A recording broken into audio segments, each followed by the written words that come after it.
రష్యాలో 44,000 ఏళ్ల క్రితం నాటి తోడేలు మృతదేహాన్ని శాస్త్రవేత్తలు పరిశీలిస్తున్నారు.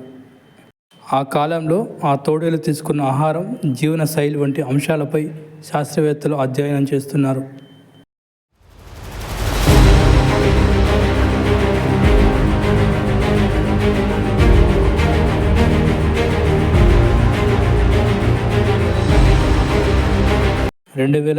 సంవత్సరంలో యకుషియా అని దట్టమైన మంచు ప్రాంతంలో ఈ తోడేలు మృతదేహాన్ని స్థానికులు గుర్తించినట్లు శాస్త్రవేత్తలు చెబుతున్నారు.